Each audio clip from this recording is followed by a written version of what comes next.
Good evening to all of you. Welcome to our class. As we had agreed, today we shall be discussing on risk management. Okay, and the risk management we are going to have them in two: the foreign currency risk management, okay, as well as on the interest rate risk management. Okay, so two of them, you have the foreign currency risk management and you have the interest rate risk management. Okay, so we get the first one on the foreign currency risk management. Foreign currency risk management. So generally, before we start off, okay, when it comes to the foreign currency risk management, okay, the concern, okay, to the person who is the concern, okay, to the person who is exposed to the foreign currency risk, okay, is if, for example, this person has a receipt, okay, and this receipt is in foreign currency, okay, so the person who is the person being exposed to the foreign currency risk, okay, is either they do have a receipt, a potential receipt, okay, that is either they have made a sale, okay, to a customer, and the customer will be paying them in a foreign currency, okay. So the customer is not paying, for example, in Kenyan shilling. The customer is paying in US dollar, okay. At the same time, you can have a scenario, okay, where the company is making payment. The company is making payment, and those payments, okay, for example, the company has bought goods, let's say from China, okay, and the company is paying not in Kenyan shilling, but they're paying in US dollar, okay, so they're paying in a foreign currency. So therefore, they are exposed to the chance that they may end up either paying more because of the adverse movement in the foreign currency, the foreign exchange rate. Okay? So the concern is, in case you're receiving, you're going to be receiving less money, okay, in your local currency, okay. If you're making payment, the concern is that you're going to be either paying more in the local currency, okay. So that's called the foreign currency, okay. It's more towards the receipt, where the receipt is going to be low, the payment is going to be high, okay. That is the main concern, okay. Even though, as we mentioned, towards risk, it can either be either you're gaining or you're making, okay, there's a positive gain you're making or even a negative gain, okay. That's risk is the movement from the mean. But essentially, the main concern is if you're making payment, you're going to end up paying more. If the receipt you're receiving from a customer who you did make a sale of good to them, the concern is that you're going to have, therefore, a reduction in the amount you'll be receiving at the end of the day, okay, in your local currency, okay. The price of one currency over the other, okay, the price of one currency over the other is what we refer to as the foreign currency exchange rate, okay. If you have to buy the US dollar, how much cash do you pay to obtain that one US dollar, okay. So the amount you'll be paying to obtain that currency, okay, the price of one currency or the other is what we shall be referring to as the foreign currency exchange rate. Foreign currency risk is the chance you're going to be receiving less money than what you are expecting, okay. If, for example, you have a receipt, or you're going to end up paying more money than what you are anticipating because of the adverse movement in the foreign currency exchange rate. Okay. Now, how do you manage them? Okay. Our main topic will go towards how to manage the foreign currency exchange, how to manage the foreign currency exchange rate risk. Okay. Let's begin. Okay. I've just mentioned, okay, that the price of one currency over the other, is what we do refer to as the foreign currency exchange rate. Okay, if you have to go to the market today, okay, and you have to buy one US dollar, how many Kenyan shilling would be required to pay? Okay, how many Kenyan shilling would you be required to pay in order to obtain that one US dollar? Okay, if you have to go to the market today, okay, to buy €1, okay, or in case you have euros and you want to dispose them, you want to sell them off in the market, how much is the market going to be paying you, okay, for that €1 you want to dispose of? Okay, so that's also referred to as simply as the exchange rate. Okay, referred to as the exchange rate. Okay, maybe just to go, just to give me a minute.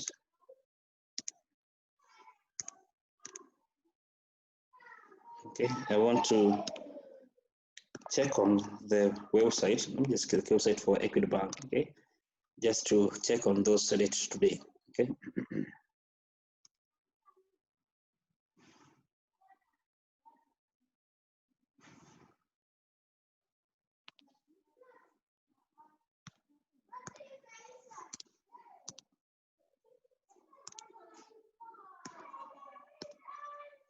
Okay, so this is the website for Equity Bank. Okay, as you can see, Okay, here we have US dollar, sorry. Okay, so this is what we have here. We have the US dollar, okay, versus Kenya shilling. Okay, or we can see my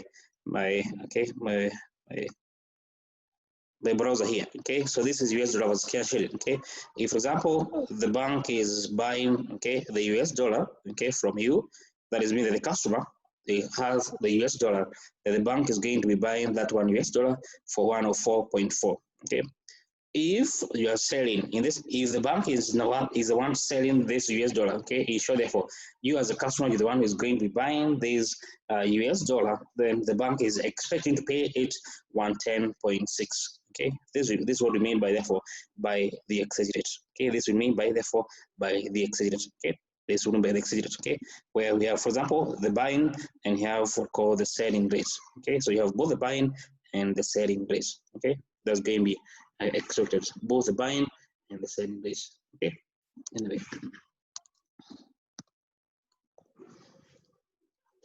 So generally, we do have two quotation. Okay, so generally we have two quotation. Okay, one of them is called the direct quotation. The direct quotation. Okay, conventionally, in case of, for example, case of Kenya, we conventionally have the direct quotation system. Okay, or the direct quote system. Okay, we are going to be quoting. Okay, the quotation is 1 unit of that foreign currency over the Kenya shilling. Okay, it's the foreign currency is the unit currency, is so-called the unit currency. Okay, and you have the price currency, and you have and you have the price currency, okay, being what called Kenya shilling. Okay, so the foreign currency is 1 unit. Okay, what we're going to refer to as the unit currency.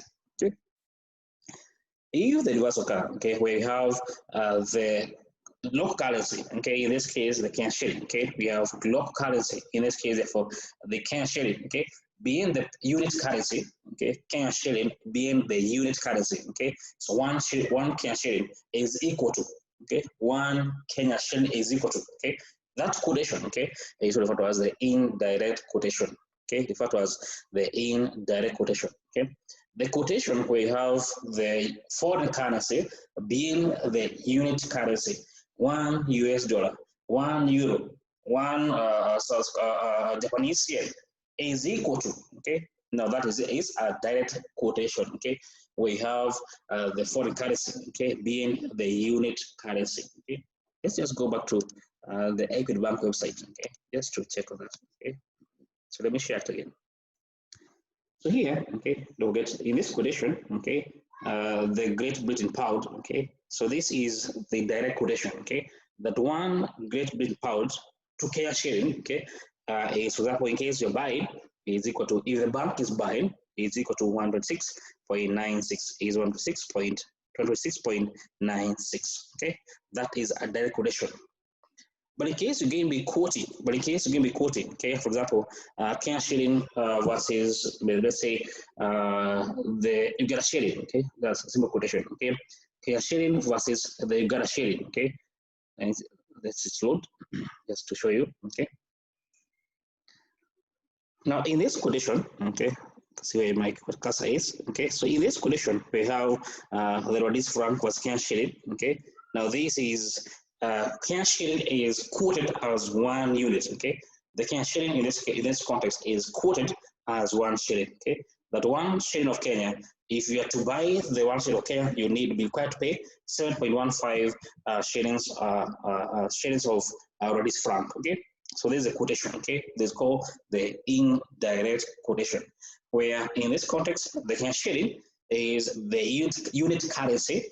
By unit, I mean 1 currency, and the rest, the Rhodes franc in this context, it is the price currency. Okay. Now this is an indirect quotation. Okay. So you can have those two quotations, direct as well as the indirect quotation. Okay.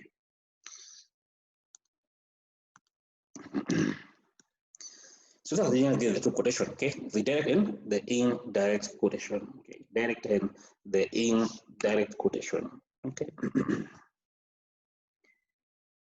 Hope that's clear, okay? As mentioned, in case the local currency, okay? In this case, for example, the Kenya shilling, okay, is the local currency, and if the local currency, okay, the foreign currency, okay, is quoted as the unit currency, $1 is equal to, okay, the last quotation therefore is a direct quotation system or the direct quote system.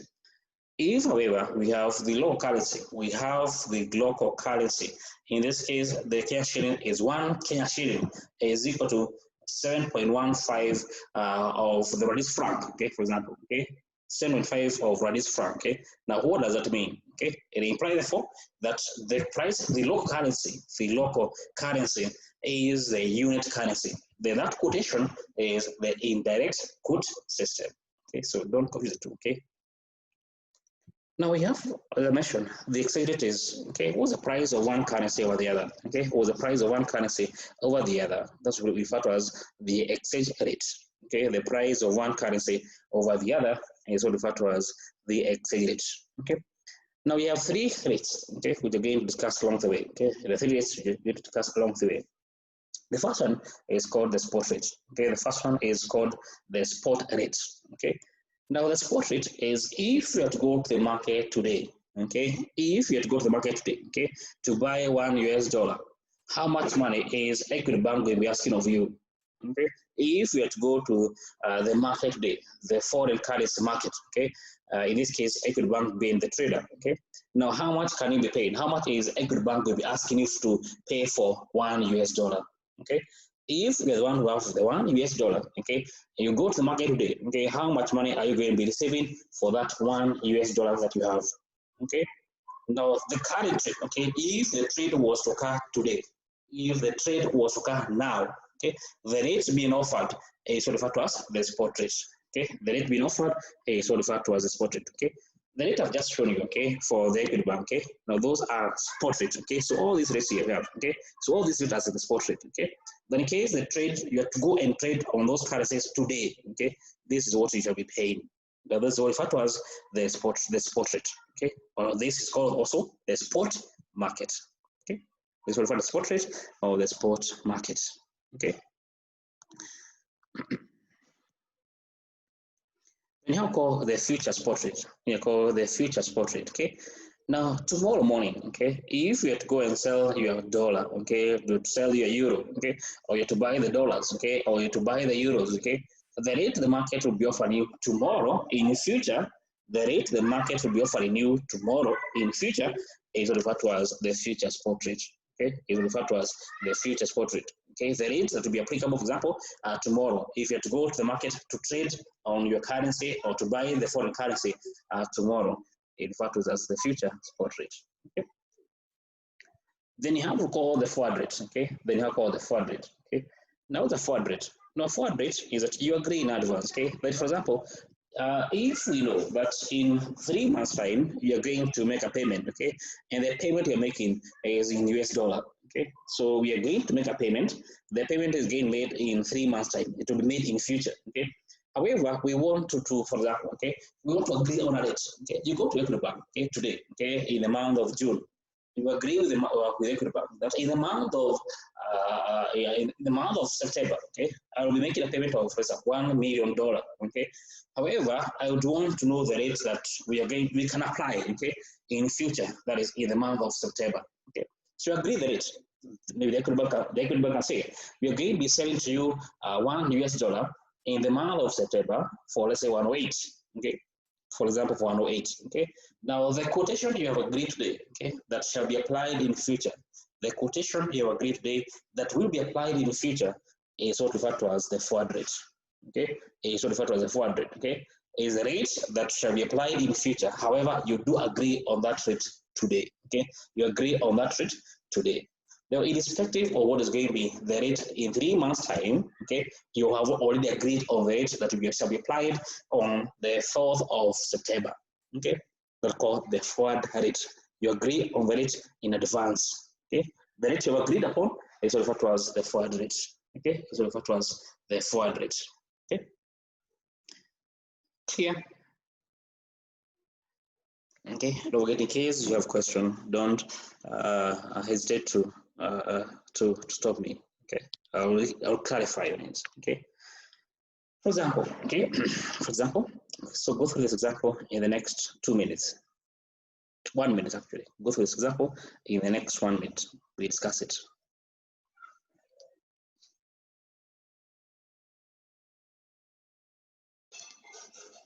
In this example, okay, I presuppose that you've gone through it. Okay, in this example, you have two people, okay, or two companies, an exporter and an importer. Okay, a UK exporter receives a payment from the niche customer of 150,000 kronas. Okay, and you have an importer who buys goods from Japanese supplier, and they're paying in yen. Okay, don't get, even before you start the calculation of, okay, don't forget the foreign currency risk is going to arise in case you're either receiving in a foreign currency or you're paying in a foreign currency. So that's the beginning point. Okay, try to determine whether the payment or the receipt is in a foreign currency. Okay, in the first example, okay, now this is an exporter receiving. No, this is a UK exporter. Okay, of course by default, therefore, their currency is a pound. Okay? They're receiving from a Danish customer, and they're not receiving in pounds. They're receiving in krona. That means, therefore, we do have a foreign currency risk exposure. Okay, we have therefore a foreign currency risk exposure. Okay, let me share. Okay, now here, okay, now the quotation given to us here, okay, the quotation given to us. Now conventionally, okay, now once we have this, it means therefore this, it means per, okay, it means for everyone, okay. Danish krona for every 1 pound, okay? Danish krona for every 1 pound, okay? Danish krona for every 1 pound, okay? Would imply therefore, we are or what we have here, the quotation we have here, okay? If I was to interpret this quotation, is that the bank is going to be selling, okay? The bank is selling the pound, okay? If you have to pay 0.9, okay, 9.434, okay? Danish krona per the pound, okay? Danish krona for the pound, okay? Now you have to know that this is a customer who is going to be receiving, okay? There's a customer who is going to be receiving. By the way, first of all, okay, before we even proceed further, okay, don't forget the trader, okay? Don't forget the trader must always make profit. Okay, let me just refer to from the known to the unknown, okay? Let me share again the equity bank site, okay? So let's take the example of the euro and cash shilling, okay? Then take the example of the euro and cash shilling, okay?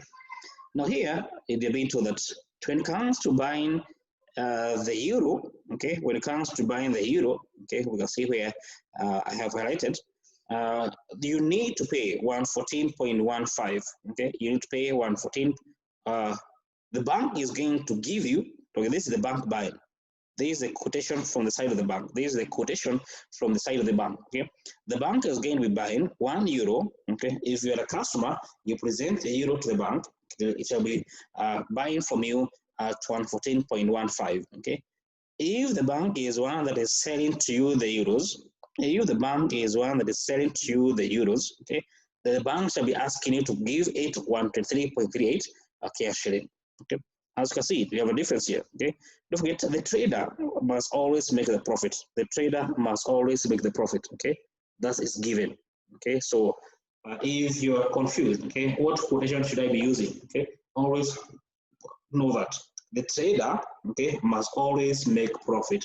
The house must always make money. Okay, therefore the trader must always make money. In this case, therefore, you can see that the bank is going to buy at 114 and sell at 123. And of course, the difference becomes therefore the profit. The difference is the profit when the bank is trading on the euro. Okay. Let me repeat that. The house must always make the profit. Okay. The house must always make the profit. That can be what shall we be using along the way. Okay. Okay. So get to know that. Okay. And let's go back to our question. Now here, you are a UK exporter, okay? So the customer pays you krona, okay? The customer pays you in krona, okay? So once you receive the krona from the customer, you take them to the bank, okay? Once you receive the kronas from the customer, you take them to your bank, okay? You tell the bank, I have 150,000 kronas, okay? I want the pounds. I want the pounds, okay? Now, what does the bank tell you? The bank is going to ask you, okay?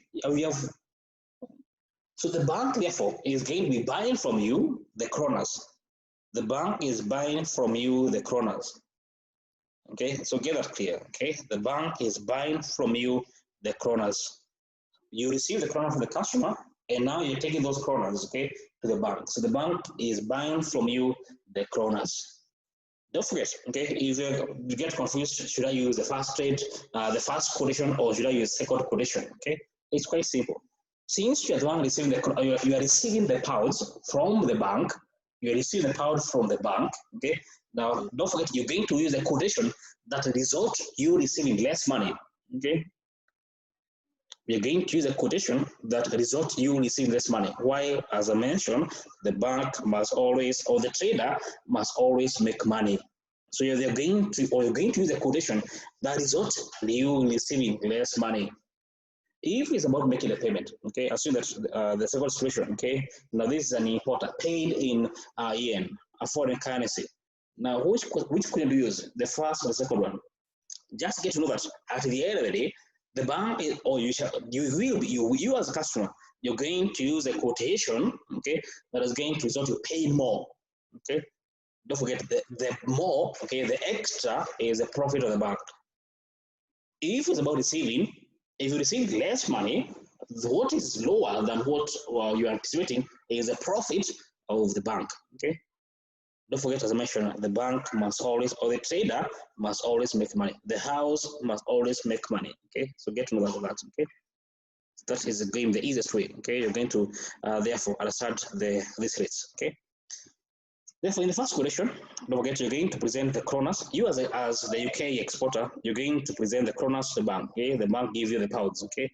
Don't forget in this context, okay, the krona is it's of lower value in quote, okay, compared to the pounds. Okay, therefore we are dividing. Both you're moving from krona to the pounds. Okay, you're moving from a weaker currency to a stronger currency. Okay, so you're simply dividing. So since you are dividing, do you use the first or second quotation? You're going to use therefore the second quotation. Okay, let me show you. Okay.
Okay, here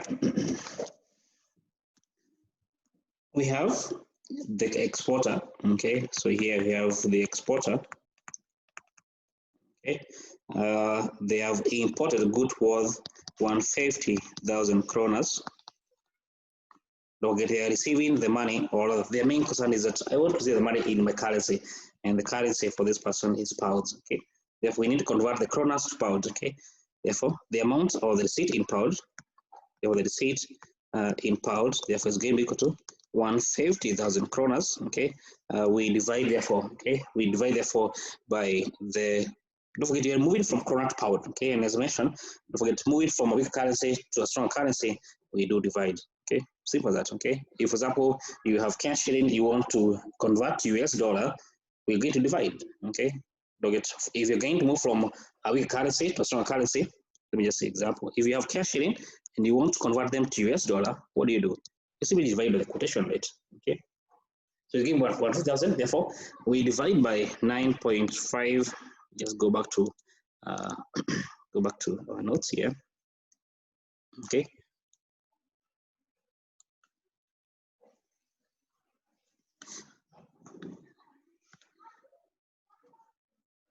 Okay, therefore we're going to divide therefore by the second quotation, okay, by the second quotation by 9.538, okay, so we divide 9.538, so we divide by 9.538, okay, and that's me. Therefore, we are receiving, rather, we are converting the kronas, okay, to pounds. We are converting the krona to the pounds, okay. Don't forget, the bank is buying the krona from the customer.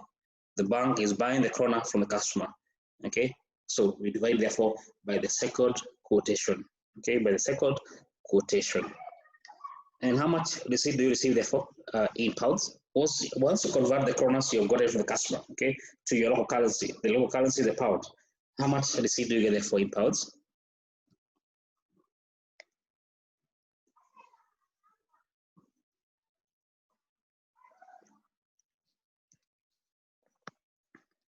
Okay, you get 15,726, okay, 0.57, okay.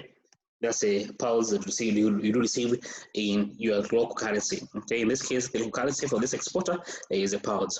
Okay, as mentioned, don't forget that the trader, the house must make the money. Now, if you have to use the first quotation, okay, if you have to use, okay, let me just use it, okay. If you have to use the quotation, it will be 1,000. We divide by the quotation is how much? We just divide by the first quotation is 94.4, okay, so 94.4. 9.434, and you get how much out?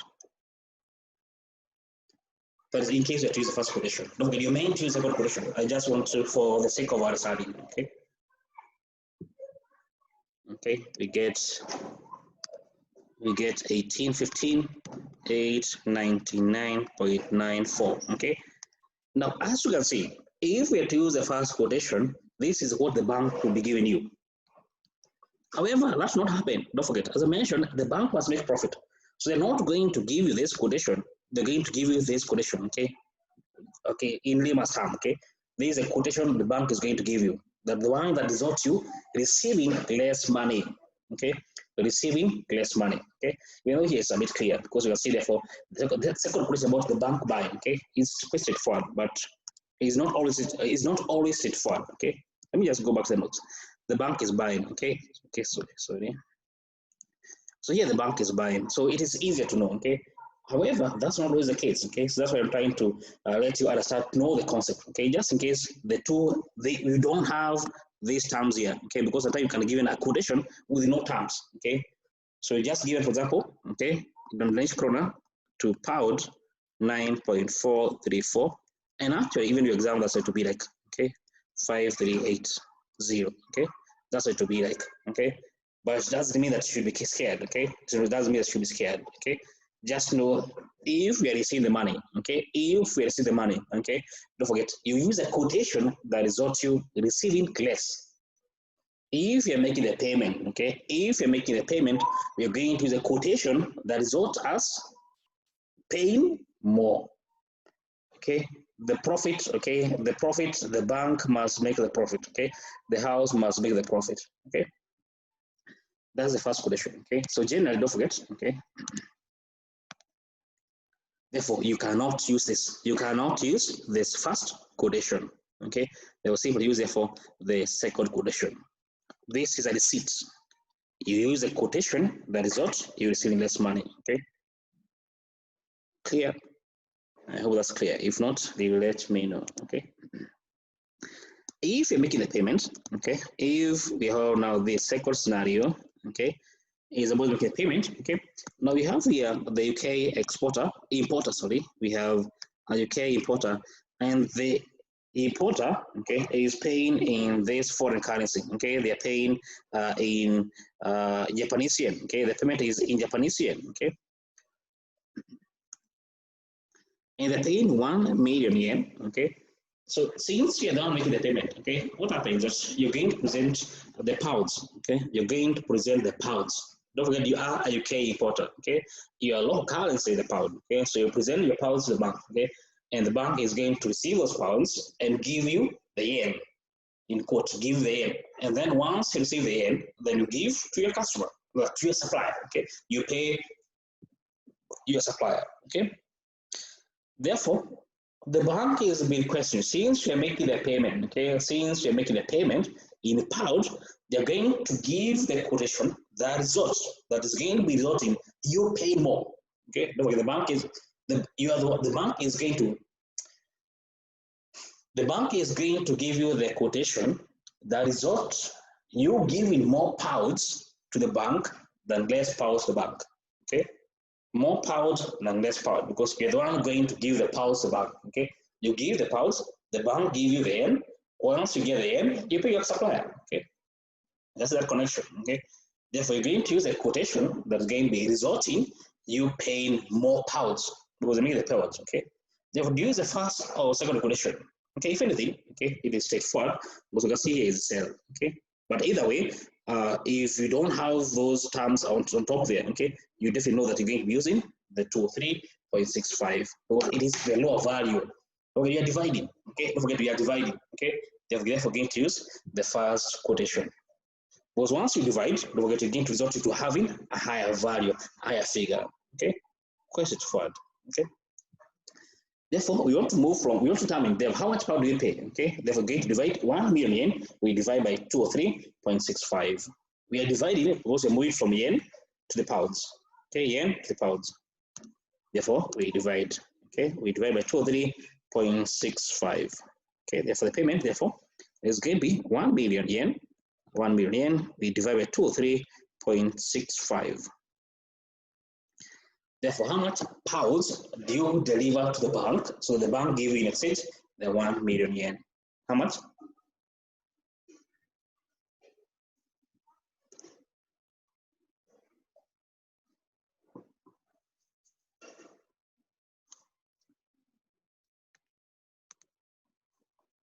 We get 4910.38.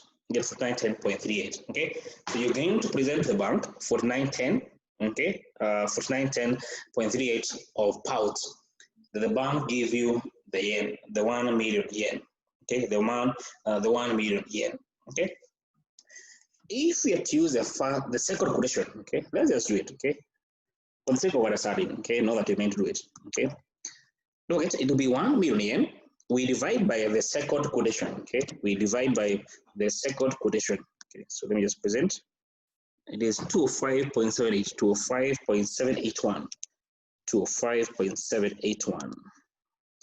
So we divide by 205.781. That's quotation. Let me check again. 205.781. Yes. And what's the payment therefore in pound? We get 4859.54. Now you can see, as I mentioned, don't forget the bank must always make the money that I mentioned. If they're going to give you the quotation, okay, that is going to result you pay more. Don't get the first quotation. They are not going to give you this quotation because as you can see, the payment, the receipt to the bank, it's lower. And also, I will say that you use the first quotation therefore. Okay, we divide therefore by 203.65. Okay, 203.65. Okay. The bank, the house must always make money. Okay, I think just get to know that. Okay, the house must always make money. If it's about the receipt with the quotation that is not receiving less, is about the payment, we use the quotation in this context for the sake of exam. Okay, we use a quotation that is not you receiving less or paying more. Okay, is that clear? Okay, I hope that's quite clear. Okay, I hope that's quite clear. Okay. As I mentioned, for this example, it's very straightforward. Okay, it's quite straightforward. Okay, why? Because you can see we already been given this is a sell and this is a buy rate. Okay, this is sell and this is a buy rate. Okay, so it's easier here for this example. But for the example, it might not be that straightforward. Okay, and that's why you go to that proposition.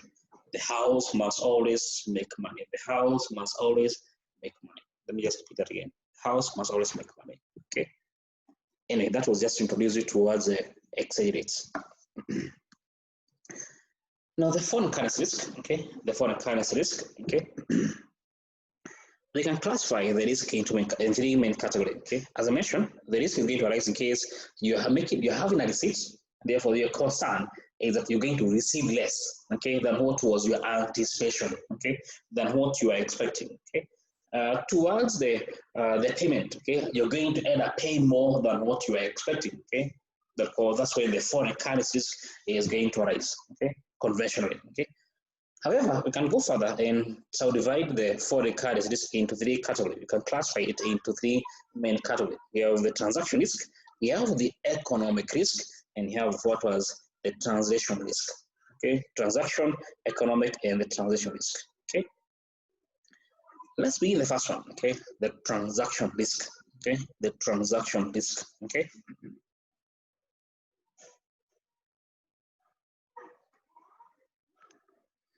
Now the transaction risk, okay, the transaction risk is going to arise, okay, when the company has either making payments or the company is making receipts, is having receipts, okay, either from they have bought raw materials, okay, they are making sales of their commodities, okay. So generally, okay, the transaction risk is going to occur, okay, between when the company has transaction they're making, okay. And of course, it's going to be either the company is receiving money from a customer or the company is making payment, for example, to the suppliers, okay? So the company is a transaction they're making, okay? Or the company is making is paying for an interest, okay? And the interest is to a foreign bank, for example, okay? So that's what the transaction is a transaction, okay? That's between conventionally, okay? Let me just conventionally is because the company has an import or the company has an export, okay? There's an import or as well as there is an export, okay? And generally, it does not go beyond one financial year, okay? So we do expect that between the date of the transaction and the date of the settlement is not beyond one financial year, okay? There can be more or less 1 year, okay? More or less, okay? Now, of course, the transaction risk, okay? The company has customer or foreign customers, or they do have foreign suppliers, okay? And they do pay in foreign currency, they do receive in foreign currency, okay? That's exactly simply referred as the transaction risk. The one you just said, for example, okay? In our example there, okay, of an importer and exporter, okay, a UK exporter and UK importer. That is a transaction risk, okay. The scenario where you're going to end up either paying more money, okay, in case you are a supplier, okay, paying more money in your foreign currency, okay, or you're going to end up with receiving less money in your home country currency, okay. Now go through this example, then we discuss together, okay? Go through this example for KQ, and we do discuss together.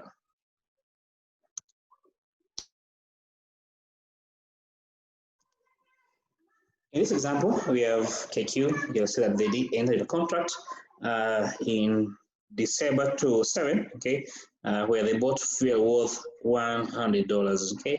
The rate then in December was 3.7, okay. Therefore, sorry. Okay, which means therefore the anticipated payment, okay. Let me just get the payment in cash shilling.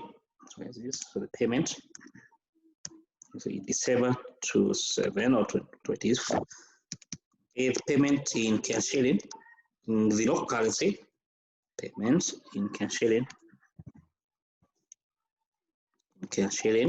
okay. Cash shilling will be equal to 100,000. Don't forget it's from okay.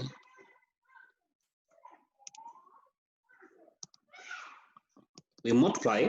Don't forget here, we are trying to estimate the cost, the payment, okay, not in US dollar, but in cash shilling. So we're moving from the cash shilling, from the US dollar to cash shilling, okay. So that's why you can see I am multiplying, okay. Oh, that's straightforward, okay. So simply multiplying, okay. We multiply by the rate then in December, 63.7, okay, to give us therefore in cash shilling, okay, 6,070,000, okay. If the payment was made in December, this is the amount of payment, this is the pay KQ could have made to the supplier, okay, the supplier of the fuel, okay, that is 6.37 million. However, the payment is made in February. Is it February? Okay, let me just check.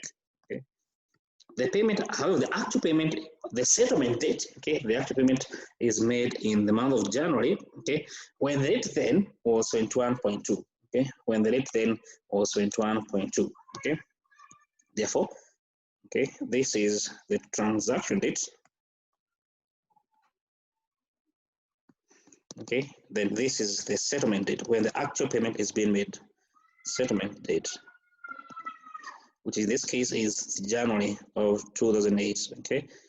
The amounts remain the same. Don't forget the fuel was 100,000, okay. The payment, the rate then, when they are actually paying is 21.2, okay. Therefore, in cash sharing, the actual payment we are making is 7,120,000. Now, if you compare, when the company did enter in the contract, the amount we are meant to pay is 6.3. However, when they actually pay, the rate has moved adverse to their position. Therefore, they have made what we call a foreign currency exchange loss. Okay, what we call a foreign currency exchange loss. Of how much?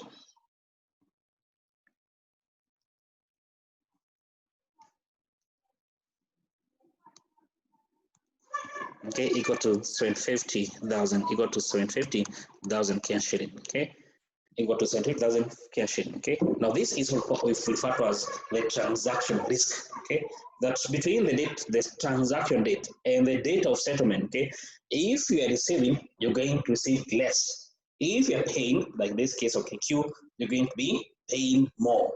Okay, now this is a transaction risk. Okay. This is a transaction risk. Okay.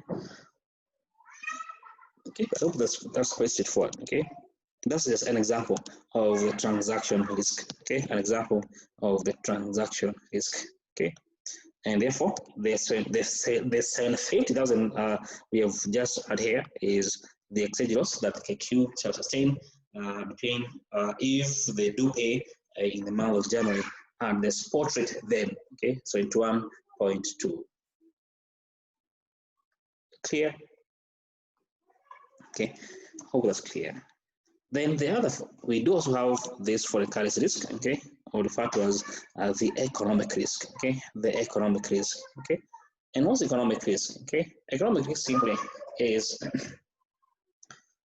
it's a long-term version. We notice that this is a long-term version of the transaction risk, okay? So you're trying to observe what impact does the payment you're making in the foreign currency and the receipt you're receiving in the foreign currency, okay, have towards say, the value of the project. Okay, if for example the company has made an investment, okay, a Kenyan company, you have KBL, okay, has made an investment in Uganda, okay, the Kenya Breweries has made an investment in Uganda, okay. The KBL is a Kenyan company, okay, they are going to be investing in a foreign country, okay. The receipt of the investment they made in Uganda, okay, assume that they are making a product for Uganda market, okay, the receipt is in Uganda shilling. The payment is also in Uganda shilling, okay. Now at the end of the day, okay, now let's for example, okay, that this product they're making, okay, is for the Uganda market, okay. The product they're making in the Uganda investment is Uganda market. However, maybe for example, they do make yeah, let's assume that the payment and the receipt are in Uganda shilling, okay. Now, once the company, what's the best way to use it?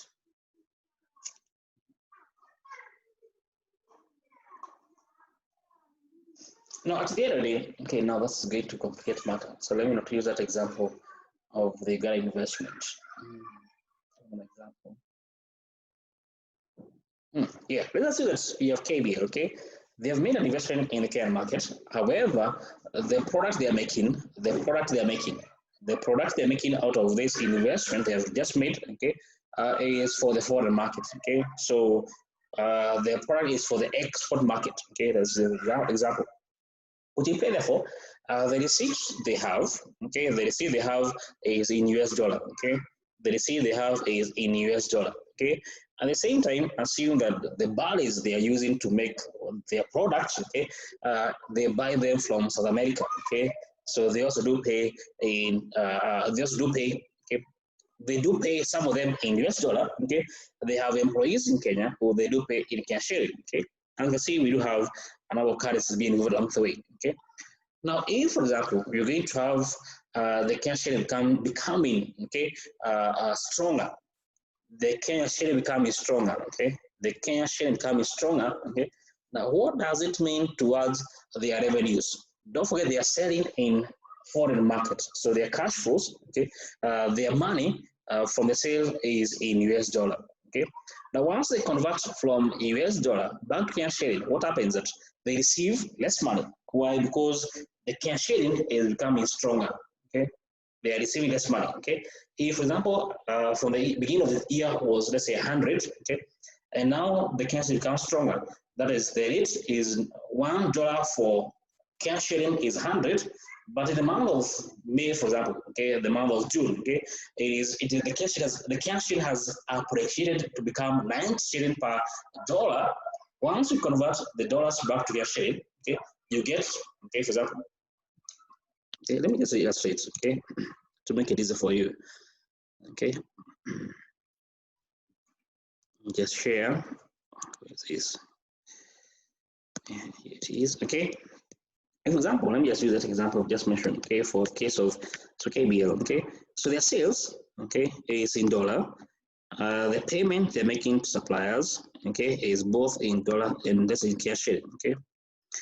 If the Kenya shilling, let's say in the month, okay, let's say from month of January, okay, 1st January, and now we are on the 4th of June, okay. If the rate then was, let's for example, shillings per dollar, was, for example, 100, and now the rate is here. This is January. This is the month of June. The rate then, okay, in the month of January, assume that it was both are first of January, first of June. The rate then was 100. Okay, the rate then was the rate then, that is Kenya shilling per dollar. Here it was 100. Here it is 90. If, for example, the sale that was made, in the month of January, okay, let's, for example, was, for example, let's say $1 million. Okay, an example. Okay, so it was $1 million. Okay, now the receipt we are anticipating to get in the month of January, let's say 100 million Kenya shilling. Okay, if the receipt is being received in the month of June, it is 90 million shilling. As you can see, therefore, it has reduced the company revenue from 100 million to 90 million. Okay, because the Kenya shilling has become stronger. Okay, the Kenya shilling has become stronger. Okay, the same applies to the receipt. It applies to the payment. Okay, if the payment is made in, we have a payment that the company was made. Okay, at the date of the settlement, at the date of the transaction. Okay, let's say the payment was, let's say, okay, let's say $0.5 million. Okay. So then, okay, in the month of January, the payment was meant to be, let's say, 50 million. Okay, it was 50 million shillings. Okay, okay. In the month of June, okay, the same payment, okay, with the same amount of dollars is $45 million. Okay. Now the economic risk. Okay, don't forget at the end of the day, we are trying to make an evaluation. Okay. If this was meant to be made in the month of January, okay, then this is going to give us 50 million. Let's call it worth of cash flow. Okay, worth of cash flow. The inflow, okay, this is the cash inflow, and these are the outflows. Okay, the cash outflows. The inflows are the outflow. In the month of June, okay, the receipt is equal to 45 million. As you can see, there's a decrease in the company cash flow from 50 million to 45 million. What it means, therefore, since the cash flows are decreasing, it means the NPV of the project is decreasing. It means the NPV is decreasing. Now you can see that these are just like the transaction risk. Well, the sales is decreasing, the payment is also in this case it decreases something good. Okay, but the main concern is what does the rate, the forward, the exchange have, what's the impact they do have on the value of the company's projects. Okay, what does the movement, the exchange movement, have on the value of the on the NPV, for example? Okay, don't forget this is our negative impact, why the cash flows are decreasing from 50 to 5 million. And that's why it trying to that the economic risk, okay, is a long-term version of the transaction risk. Okay, what is the impact of the foreign currency exchange movement on the value of the project, on the NPV of the project? Okay, that's what was the economic risk. Okay, the long-term version. Okay, the long-term version of the transaction risk. Okay. The long-term impact has, for example, on the value of the project. Okay, that's referred to as the economic risk. Okay, referred to as the economic risk. Okay, hope that's very clear. Okay, as mentioned simply, it is the long-term version of the transaction risk. Okay, the impact the currency movement, the exchange movement will have on the present value, and by default the NPV. The main concern is the NPV. What impact does the movement of the foreign currency rate have on the NPV of the project? Okay, that's on the economic risk. Okay, that's on the economic risk. Oh, that's very clear. Then you have what we call the translation risk. We have called the translation risk. Okay, let me use the example I was given for the Uganda. Okay. Now we have KBL, okay, they do make investment in the Uganda market, okay. Let me share.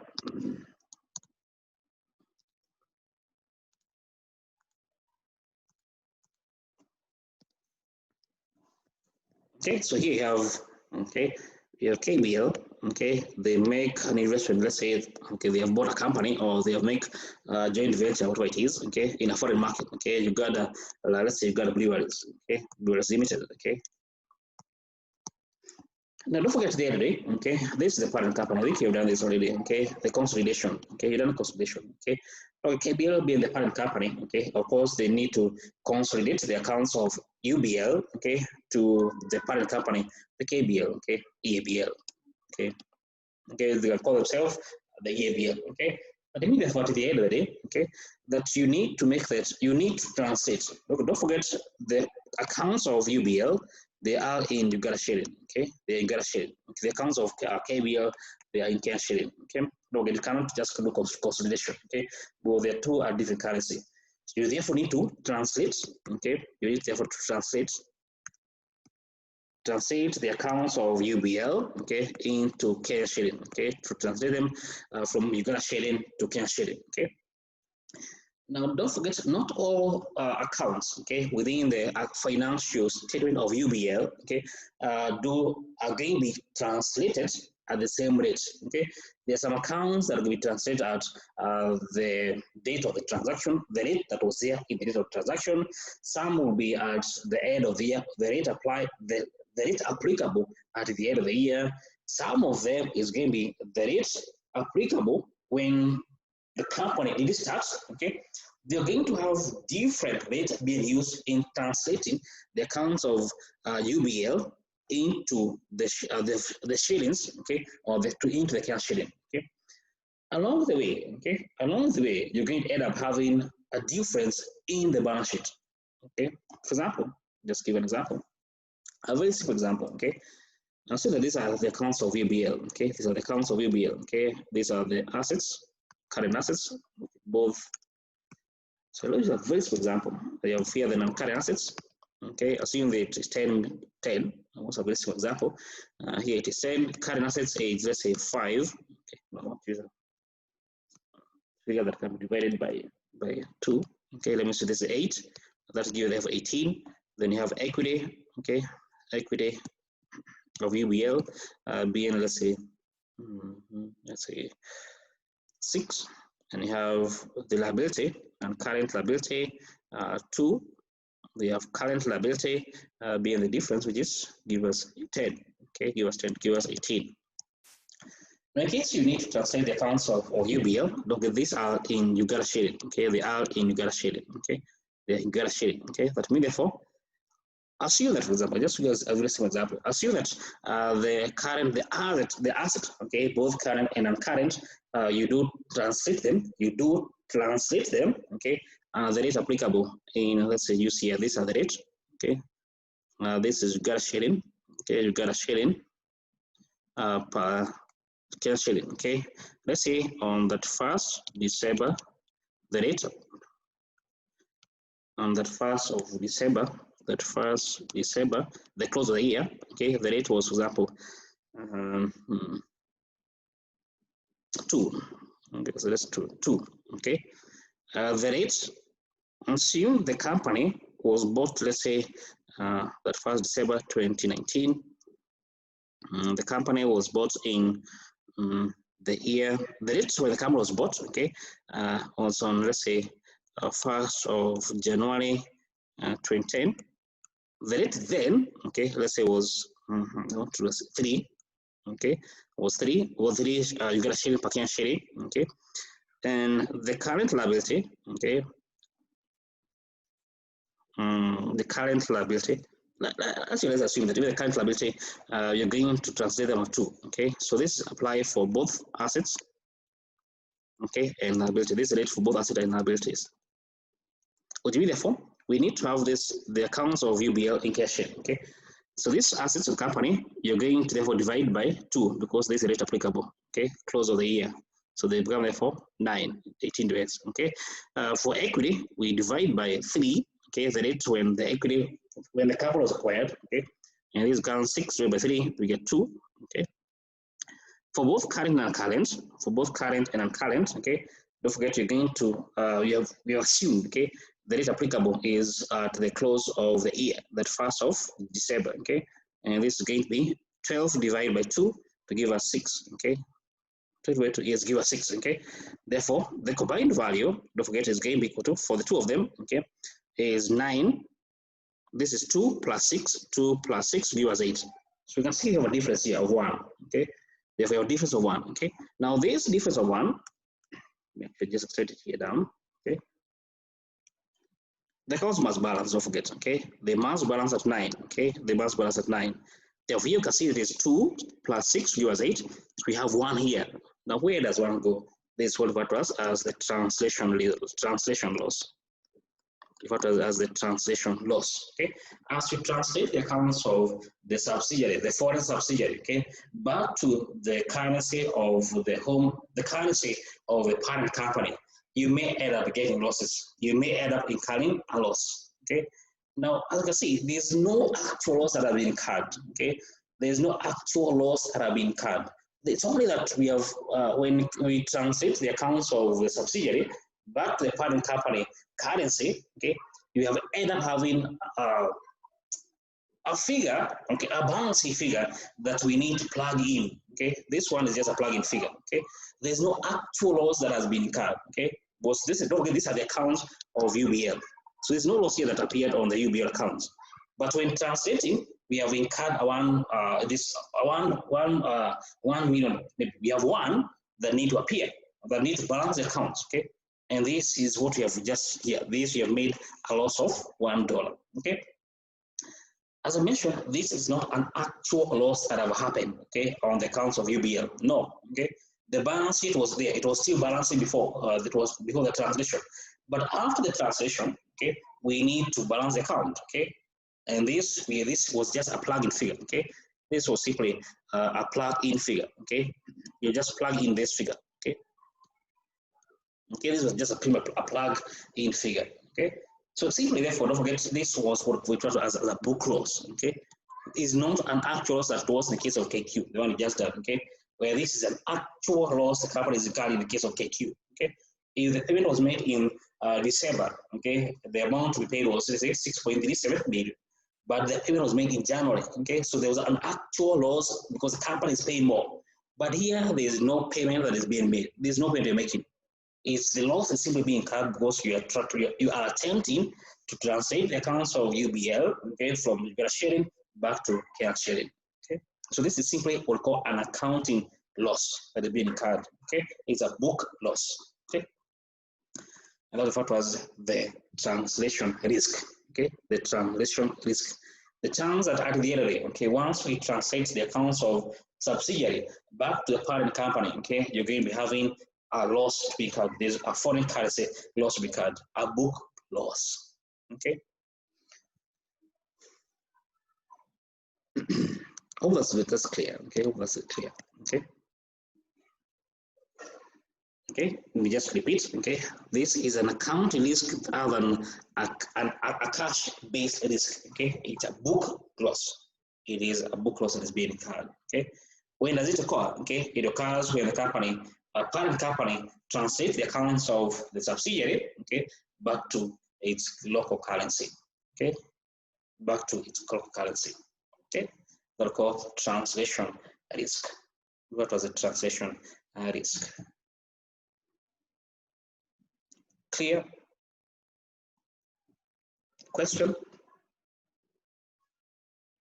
Okay, because the examiner, okay, from the past papers that we may, if we have time, go through, okay, you'll find that the examiner, okay, give you a scenario, okay, and out of the scenario, you may determine, as per the scenario, is this a transaction risk, economic risk, or a translation risk, okay? So I hope it's quite clear because you will be presented, okay, with scenarios, okay, presented with scenarios, okay. I think once you do SBR, I think this becomes much more clearer, okay? I think once you do the SBR, okay, it becomes much more clear to you, okay, on the translation loss. Okay. But the next question we need to answer is, then why do we have, or why does the rate move? Why do we have the movement, okay, between the rates, okay, between month of January and month of December? You're going to have the rate being diverse, okay? You're going to have the rate being diverse, okay? The dollar was, I don't know, maybe a few days ago, it was at 100, it was at 102. Right now, it's almost at 106. Now, what is causing, okay, this movement? Okay, what do cause the foreign currency exchange movement? Okay? There are a number of factors, okay, that do cause it to move. Okay, one of the factors, which again to summarize as a theory, is the inflation. Okay, the inflation differential between the countries, okay? Between Kenya and let's say U.S. markets. Okay, that is one of the key factors that cause. Okay, this is going to be explained as a theory. The next bit shall be discussing. Okay. We just fast forward, okay?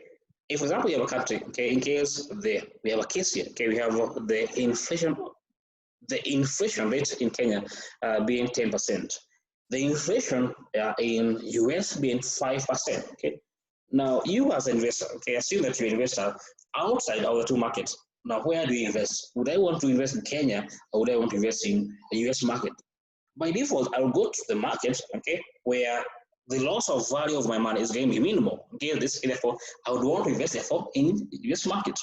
Therefore, the demand therefore of US dollar is going to be higher than cash in because the investor they want to invest in US market because there's lower rates of inflation. Okay, then of course you have the interest rate. The factor is the interest rate. Okay, we shall discuss this also as a theory. Okay, definitely in case a market is going to be offering. Okay, assume that you also are an outside investor. Okay, assume that you also an outside investor. Let me just share my board.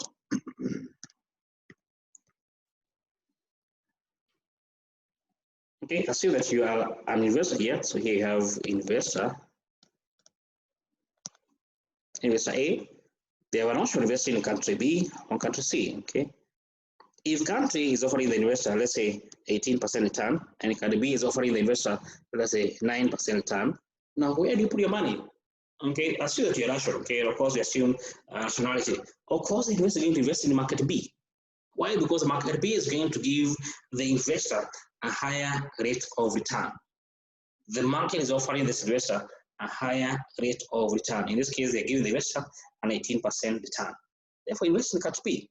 Therefore, the currency of country B is going to be stronger than the currency of country C. Why? Because the demand, don't forget this is about the demand and supply. Okay, the demand for the currency, the demand for the currency of country B is higher because it is offering the investor a higher rate of return. Okay, in this case, 18% return compared to country C. But imply therefore country B becomes the currency of country B becomes stronger compared to country C. Okay, and country C, in other words, country C depreciates. The value, the currency value of country C depreciates compared to country B. Okay, a similar explanation of the impact of the interest rate risk. Then you have the BOP, called the balance of payment. Okay, we have for BOP, the balance of payment. This is simply about the import and export. Okay, the import and export. Okay, let me just explain. Okay, the import and export. Okay, so you have two countries. You have country B, you have country C. Okay, you have the import. Okay, this is the export from B to C. Okay, and of course you have the verse. Okay, now this is the import that B is making from country C. If the amount of the country C is, assume that they do transact using their home country currency. Okay, and see the currency for B is, let's say, US dollar. Okay, for C is the pounds. Okay, they imply therefore that the investor, the company in company B, okay, they do export, for example, okay, they do export, let's say, 10 million worth of goods, okay, maybe per day, whatever it is, okay, 10 million. Then they do import from country C, okay, let's say they do import, how much, they do import in pounds, okay, so let's say they import, they do import in pounds, okay, and they import, for example, now let's put the same currency, okay, so that it becomes easy to understand, okay. They do import, okay, from country C, they import, let's say, $25 million, okay, $25 million, okay. I'll just try to do a conversion so that we have the same currency, okay. Now, as you can see, country B is taking to country C $10 million, okay. It is buying from country C, okay, in the local currency of country C in pound, okay, goods equivalent to $25 million, okay. This is good equivalent, okay. This is a simple conversion, okay. Now, which implies therefore that in country B, the demand of the demand of good of country B from country C, it's lower than what they are demanding, okay, from country C. Okay, it's lower than what they're demanding from country. In short, country C is exporting more. Country C is exporting more to country B. Okay, that means therefore, since therefore there's a difference in the import and export between country B and country C. Okay, therefore, since country B is demanding more of country C goods, it means therefore they're going to be paying more. Don't forget B is paying for good from country C in pounds. Okay. No, here is just in a conversion, okay? Make it easy to understand, okay? B is going therefore to be asking more of the currency of country C because they are buying more from country C, okay? Therefore, the demand for country C pound, the country C currency, the pound, is higher than the demand of country B dollars. It means that the pound in this country therefore becomes stronger, okay, compared to the dollars. Okay, country B, the pounds become stronger in this case compared to the dollars. Okay. We call the BOP, the balance of payment, okay? The import and the export, okay? Where you have more import, where you have more exports, okay? The more the imports, if we do have what we call a negative BOP, okay? We have more of import and exports, then that means therefore that country is demanding more of the import than the export, okay? Therefore, their currency becomes weaker with time, okay? As time goes by, their currency becomes weaker, okay? Because the demand of the currency is lower compared to what they are demanding of their country currencies. Okay, the BOP, the balance of payment. Then of course we have the economic prospects. Okay, with the time, what we anticipate is going to happen. Okay, is the country going to become better off with time? Is it become worse off? Okay, what the inflation we expect? Okay, what the interest we expect? Okay, how does the future look like? Okay, will the unemployment rates increase or decrease? Okay, if we have some good news about, including good news about the company, the country prospects, okay, then that means therefore the investor has more confidence in that country. Okay, that means therefore the demand for that currency is high. Okay, and vice versa. Then of course you have speculation, just like in the commodity. Okay, just like in any other market commodity. Okay, speculation will have to set in. Okay, if we have the anticipation, okay, that maybe this economy is going to collapse, okay, maybe the next 3 months or so, okay. Now what happened? Because if the country is going to collapse, no one wants to have that currency. No one wants to have the currency. Okay. Example case of Zimbabwe. Okay, maybe the time when the inflation was very high. Okay, Now, who demands, who is going to want the currency of that country? No one would want that currency country. Okay. What happened therefore? Okay. Let me just share. Okay. If, for example, we do have here, okay, that the country is going to become muscle. Okay, country A, or country B. Okay, here country A. Let's say this is Zimbabwe. Okay, that will sake of argument. Okay, and here you have, here is maybe South Africa. In case, for example, we have case where Zimbabwe is going to become much of compared to South Africa. Okay, the future outlook of Zimbabwe is very minimal. It's too low. Okay, what is going to happen therefore? No one want to demand. No one would want to hold on to that currency. Okay, because they know that in future, in the next 3 or so months, okay, then you may end up having paper for money. Okay, you had money before, but now there's just simple paper. Now, what happened therefore? These people, okay, even before the 3 months are over, okay, I see that now this is the 4th of June, okay, 2020, okay. If maybe this is going to happen, okay, or maybe the country is going to collapse, for example, okay, just for example, in 3 months time, okay, this is when the collapse is going to occur, okay, 3 months time.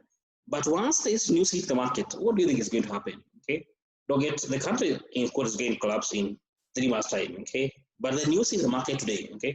Now, who wants the currency of Zimbabwe? No one wants Zimbabwe dollar. No one. So today they're going to dispose of the Zimbabwe dollar. Okay, they're going to dispose them off. Okay. Now, even before the bad news hit the market, that is on the 4th of September, already the market is going to be reacting to that particular news. Okay. Therefore, they're going to dispose of immediately. Okay. They're going to dispose of immediately. So even before the bad news hit the market is going to be reacting to the potential bad news that will happen in the month of September. Okay.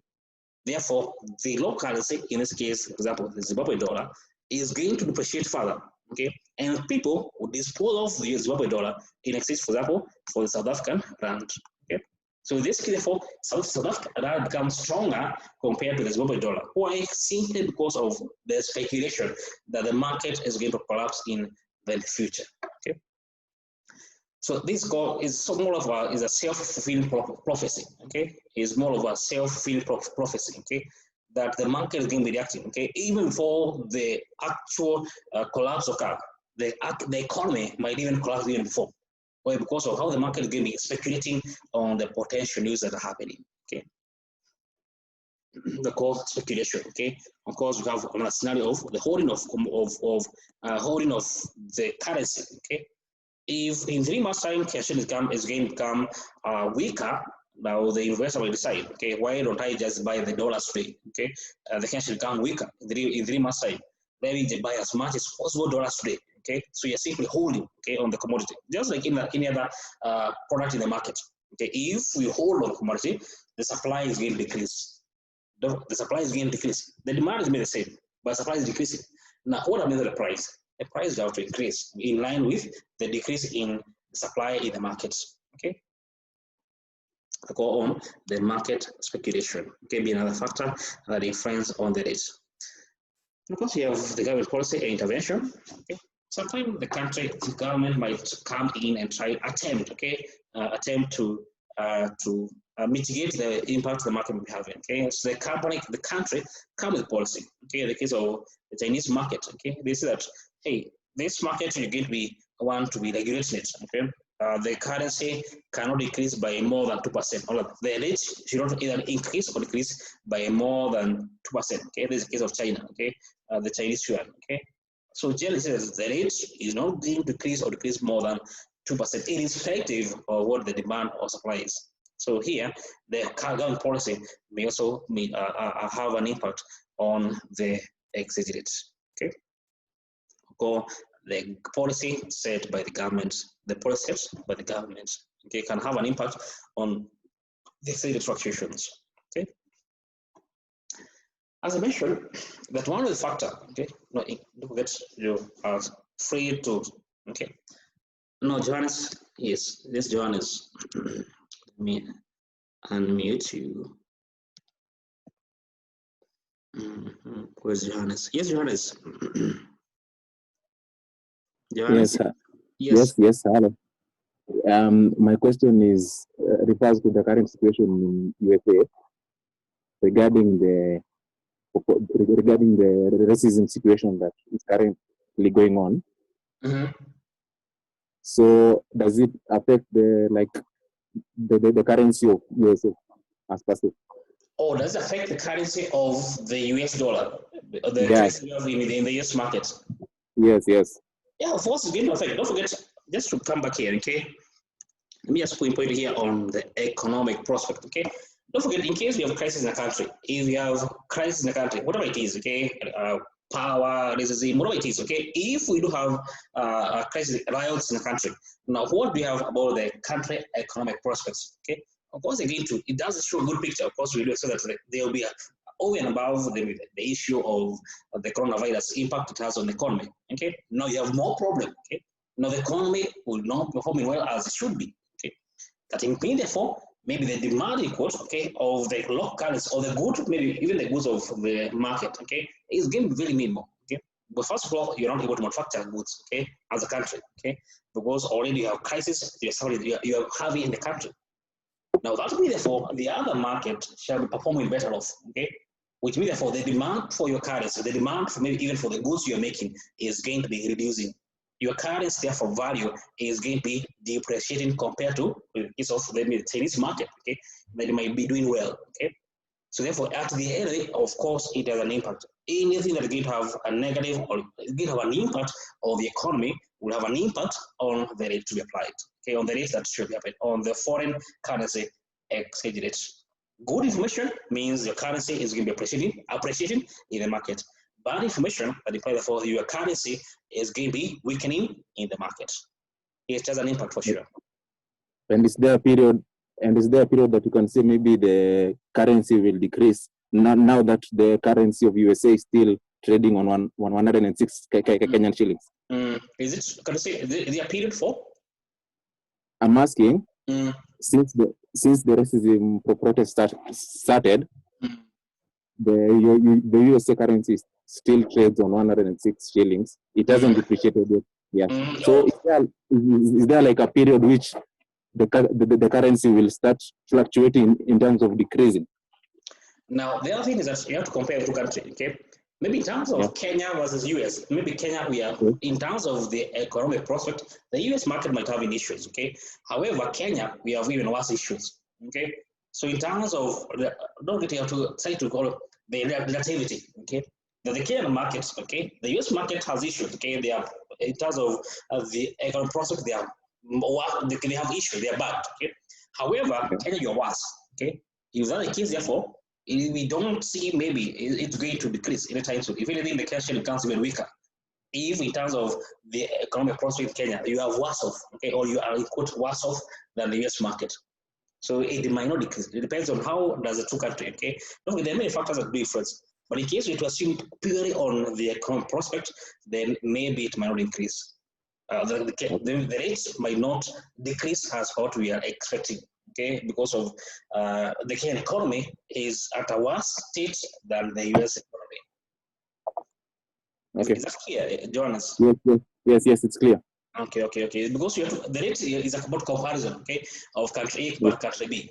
Country A might be worse, but country B is it's even in a worse situation. Okay, therefore, even if A is worse, B is even worse than it was. Okay, but therefore, the currency of country A is better in terms of the has a higher value than the currency of country B. Okay, that's the situation. Okay. Thank you. Okay, you're welcome. Now I want us to take a break. Then we come and discuss these factors into theories. Okay, because these factors we are going to expound them. We are going to expound them into theories. Okay, so we think we can take a break. And we have Mahir. Where's Mahir? Mahir. Yes, sir. Yeah, we take a break until what time? You can just take 20 or 15 minutes. So you meet at 7:20? Yes, sir. Okay, we meet at 7:20 then. Okay, we meet at 7:20. Thank you. Welcome, sir. Okay, welcome back. You see that's one of the factors that to influence the exchange rate, okay, is the rate of inflation or the inflation rate differential between the two countries, okay, and it's the country that is going to be experiencing a higher rate of inflation, okay, will see its currency depreciating in value compared to the other country, okay, we'll compare the currency of the other country, okay. Now, that factor or that point is put into a theory, okay, we refer to as the purchasing power parity theory, okay, the purchasing power parity theory, okay. And summary simply as, okay, the country that is going to be experiencing the high rate of inflation, the country that is going to be experiencing the higher rate of inflation, okay, will see its currency depreciating value compared to the currency of the other currency to the other currency of the other country, okay. The theory is based on the law of one price, okay. It is based on the law of one price, okay. That means therefore, if we have a commodity, okay, that goes, we have a commodity, okay, that goes for X amount of money in country A, okay, it ought to go to the same, it ought to have the same price, okay, it ought to be costing the same value, okay, in the other country, okay, it ought to be costing the same value in the other country. If that commodity, okay, in let's say country A, okay, does not go for the same value, okay, not the same price, the same value, okay, since the two countries, they do have different currencies, okay. So if we do have a commodity that goes for in country A goes for 10 units, goes for X price, okay, the in country B it ought to go for the same price, okay, the same value, okay, to go for a similar. It ought to have the same value, okay, in country B, okay, the cost need to be the same in country B currency, okay. If that doesn't happen, okay, that the law of one price does not apply. If the law of one price does not apply, okay, assume that the price of commodity is 100 in Kenya, okay, and it's let's say 102 in Kenya shilling, but in the Uganda market, okay. Let me repeat. We have a commodity in the Kenyan market, in the Kenyan context, it is going for 100 shilling, okay. In Uganda, in the same commodity, the exact same commodity in Uganda market, it is going for 102 Kenya shilling, okay. Then what is going to happen, okay, is that people are going to buy the commodity in Kenya. Then what do? They sell it in the Uganda market. Why? Because in Uganda market, okay, we do have higher prices, okay. Because in Kenya it's 100 and Uganda is 102. Then what do? Let's buy in Kenya, then we dispose of in the other markets, okay. We're going to buy in Kenya, we're going to sell in the Uganda market, okay. Now, if that doesn't happen, or if the market, okay, reacts to an extent, okay, a point of equilibrium will have to be reached, okay, because you're going to buy in Kenya, you're buying in Kenya, okay, you're selling in Uganda, and therefore, since the law of supply and demand has to apply, okay, in Kenya, the demand is increasing. In Kenya, the demand is increasing. In Uganda, the supply is increasing. Therefore, in Kenya, the price will have to increase. In Uganda, the price will have to drop, okay, until an equilibrium is achieved. Until the equilibrium is achieved. To an extent that maybe that is going to be the potential gain the people can make is going to be wiped out. Okay, is going to be wiped out. The law of one price. Okay, we are assuming the market is at equilibrium already. Okay, and therefore commodities in the two markets in Kenya, in Uganda, must go for the same price. The law of one price. The law of one price. The country that will be offering, okay, or the country that will be experiencing, a higher rate of inflation. What happened? In short, therefore, the price is going to be high in those countries. The price is going to be high in those countries. What happens is that the people don't want to demand that currency because don't forget, inflation is loss of value of money. So no one wants to invest in that country. The country that is going to have therefore higher rate of inflation, higher prices. Okay, no one wants to invest in those countries. The country that will have therefore the lower rate of inflation Therefore, people would want to visit that country. Okay, comparative wise. Okay, comparative wise, people want to invest in country that do have lower rate of inflation. Therefore, there's going to be therefore higher demand. Okay, for the currency. There'll be higher demand. Okay, for the currency. Okay, of the country that have lower rate of inflation. That have lower rate of inflation, and there's going to be therefore those countries that do have the higher rate of inflation will see the currency depreciating in value because no one want to invest there. Okay, the country that will be experiencing the lower rate of inflation will see the currency appreciating in value because the loss of value of currency is lower for that market compared to the other markets, compared to market B. Okay, and let's call the purchasing power theory. Okay, the simple as that. Okay, the purchasing power parity theory. Okay, if a country, we just take note of this. Okay, if a country experiences a faster inflation rate, okay, than its trading partner, it will experience a depreciation of its currency. Okay, don't forget if country A is depreciating, it means country B is appreciating. Don't forget comparative wise. Okay, if A is depreciating, then B is appreciating. Okay, let me just illustrate. If we have a piece of loaf, okay, there's a commodity. There's a small example, okay. There's a commodity, okay. If we do have a piece of loaf, okay, going for 40 shillings in Kenya, then it ought to go for the same price, okay, the same price in Uganda shilling in the Uganda market. If, for example, the current exchange rate, okay, the current exchange rate is 25, okay, therefore the price of the same bread is maybe 40 times 25, okay. And therefore, in Uganda, that piece of loaf needs to go for 1,000 Uganda shilling. If it is not going for that price, then of course that means therefore the market is yet to achieve the equilibrium. Okay, the market is yet to achieve equilibrium. Now, if therefore the inflation in Uganda is 10% per year, then the price of the commodity in Uganda, okay, will be, don't get currently before the inflation is 1,000. We multiply by 1.1 because it is increasing by 10%. Therefore, the price will be equal to therefore 1,100. If in Kenya the inflation is 20%, the price was 40. Therefore, the price increased from 40 to be 40%. Therefore, it can be 40 times the 1.2 to give therefore the price will be therefore be 48 shillings. Okay, 48 shillings. Okay.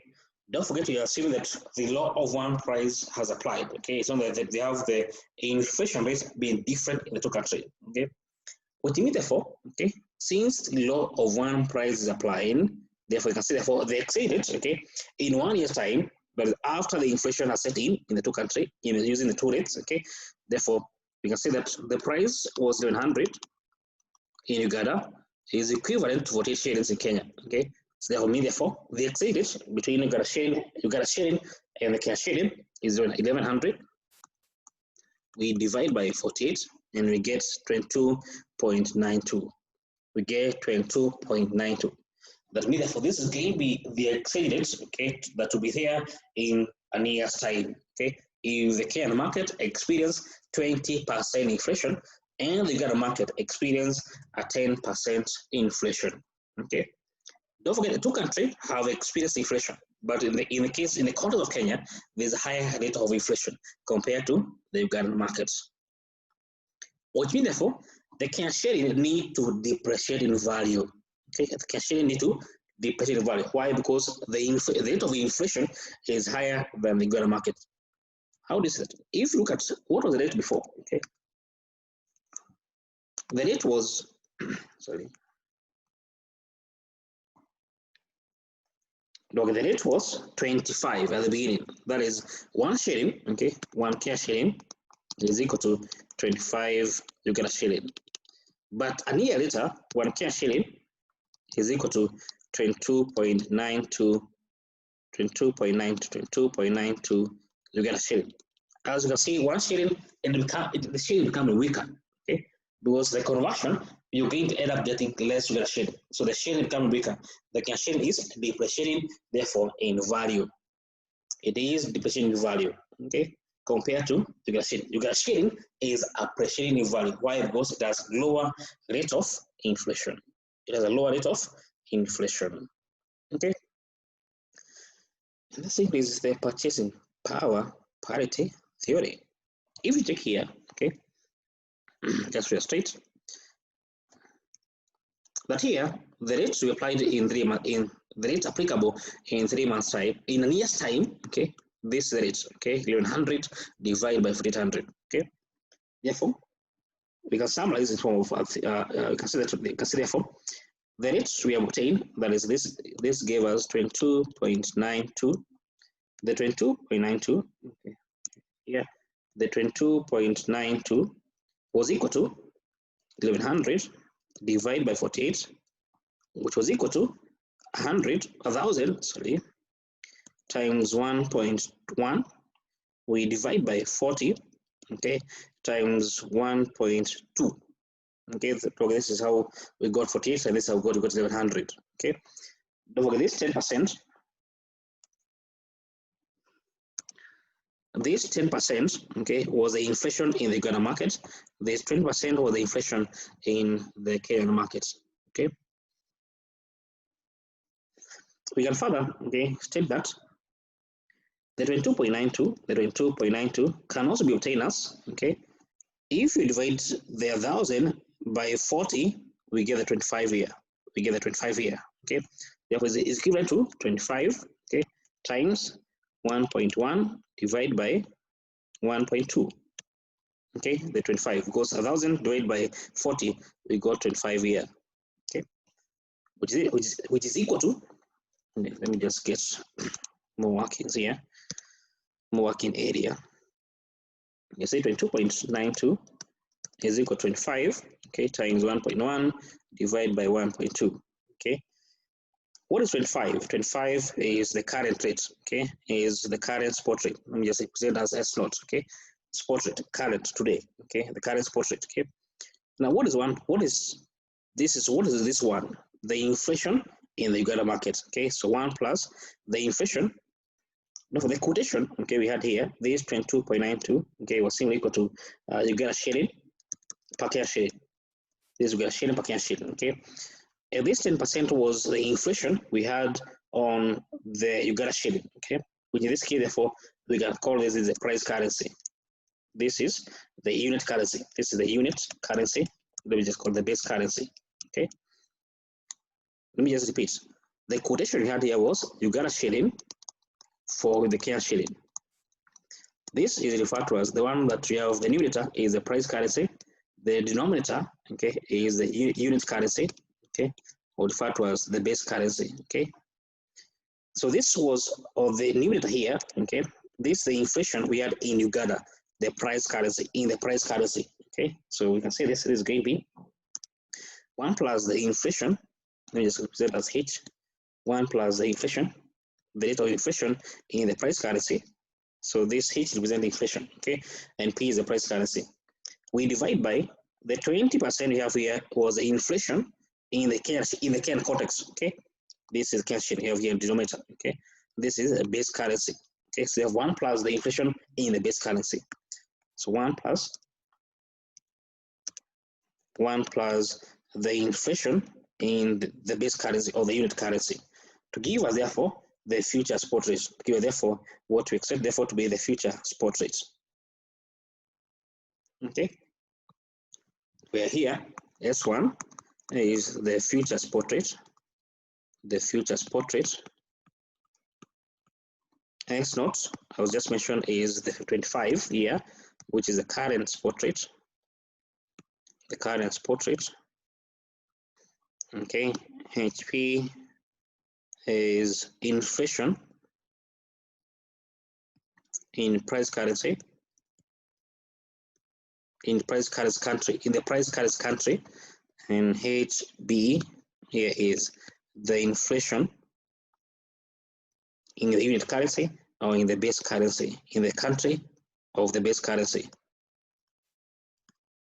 And simply, this will refer to as the purchasing power parity theory formula, okay, which is equal to, okay, we can simply try to apply it, okay. We say that the future spot rate, okay, is the current spot rate, which was 25 times 1 plus H, 1 plus the inflation in Uganda market, 0.1, divided by 1 plus the inflation in the Kenyan market, 0.2.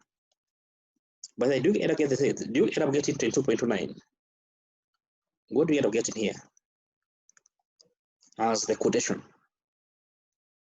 I'm just trying to apply this formula, okay, in a context here.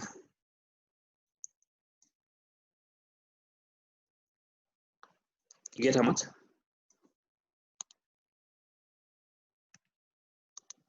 You end up getting 22.9. 92 or 9? Just 9, okay. 22.9. You end up getting 22.9, okay. What we got from our law of one price, 22.92 here, okay. Therefore, as per the model, it is possible for us to be able to predict. It is possible for us to predict the future spot rate, based on the inflation rate differential in the two countries. It is possible, okay, to predict the future spot rate, based on the inflation rate differential between the two countries. Okay, the future spot rate. Okay, so be careful. Okay, the future spot rate, and that's referred to as the purchasing power parity theory. Simple as that. Okay, now let's therefore do a question. I guess I should be having a question. Let's see, you can do a question. We apply the theory. Okay, this is what we just discussed already. So.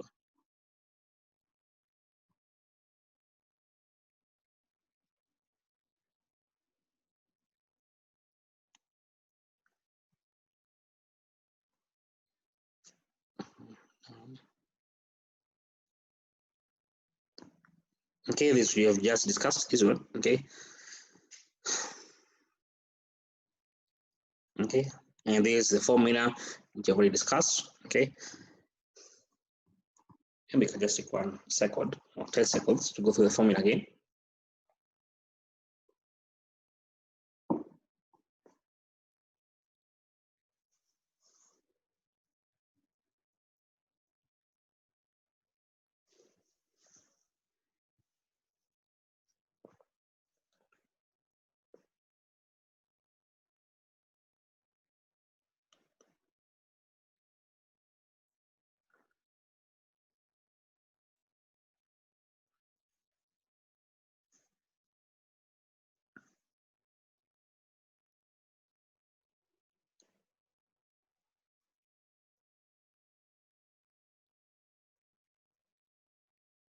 Okay, so apply the formula.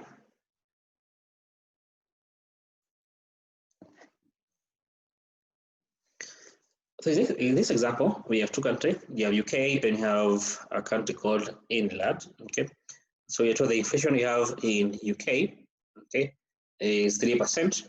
The inflation you have in England is 6%. Okay, if you apply therefore, we expect that the dollars, okay, that is currency for England, okay, is going to be depreciating value because the inflation you have in England is higher than the inflation we have in the UK market. Okay, but let's see. If the current spot rate is 4.5, you're being asked to get the future spot rate.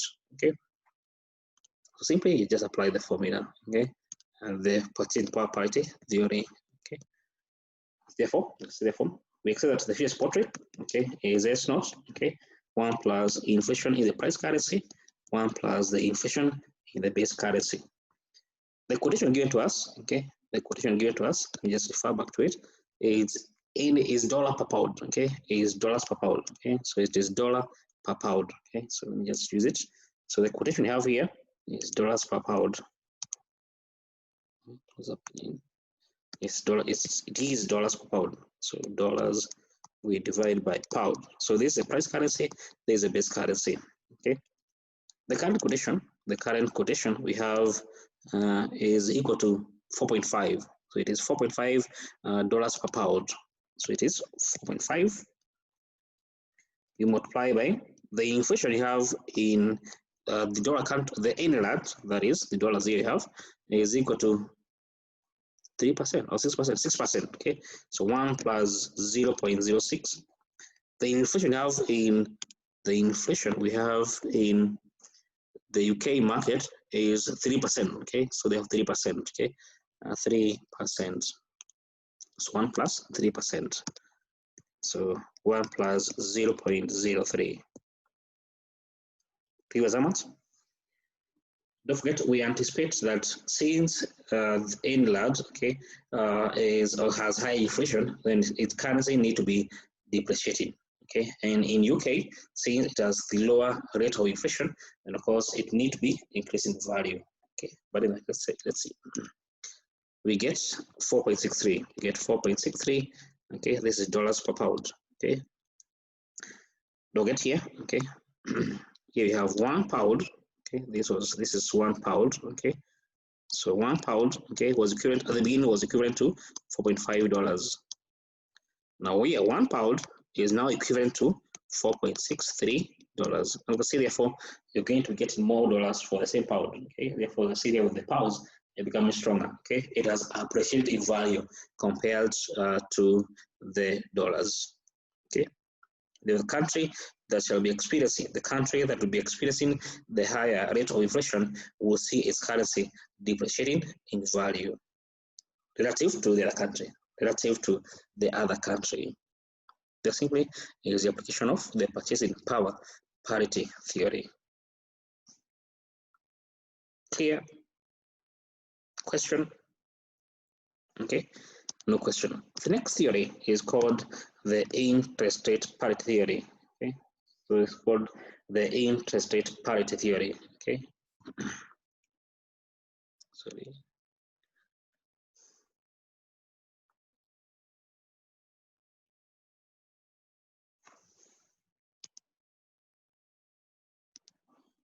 It's called the interest rate parity theory. Okay, the interest rate parity theory.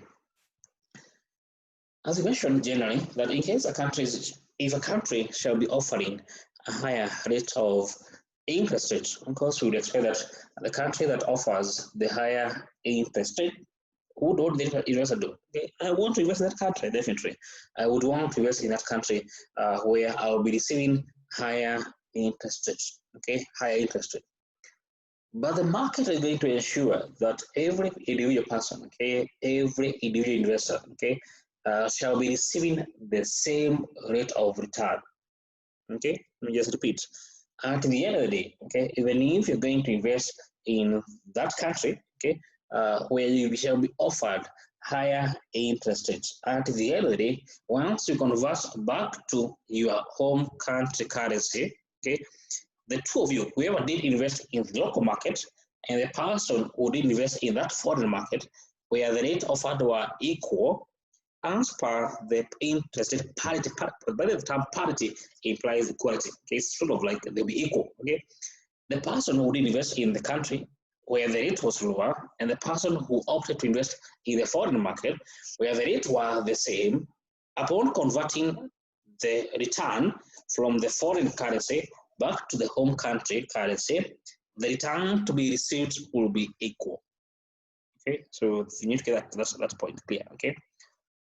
Generally, okay, one of the ways that investors attempt in quote to guarantee, okay, their return, okay, upon converting the return maybe in a year's time back to the country currency, okay. So here you have a Kenyan investor, they invest in Uganda market, okay. Why? Because Uganda market is offering better return, better interest rates, okay. However, in 12 months time, in a year's time, don't forget, once their investment does yield interest rate, does yield return, they would want, okay, because they're Kenyan investors, okay, of course they will have to convert from Kenya shilling back to Kenya shilling. One of the ways they may want to ensure that they're going to, in quote, guarantee the return once they convert back to Kenya shilling is by going to the market today, okay, not in a year's time, but today, okay, they go to the market today. They go for them to a bank, okay? They're going to state that in a year's time, I will be getting X amount of Uganda shilling, okay? But since I am a Kenyan, I would want to convert back the money back to Kenya shilling, okay? Now, the rate that they are going to be given by the bank, don't forget, they would want to agree the rate today. They want to agree the rate today. And as mentioned, if you still remember, the rates that the two investors, between the bank and this customer, they want to agree a rate that shall be applied in 12 months time, in 1 year time, that in 1 year time, I'll be getting X shillings of Uganda.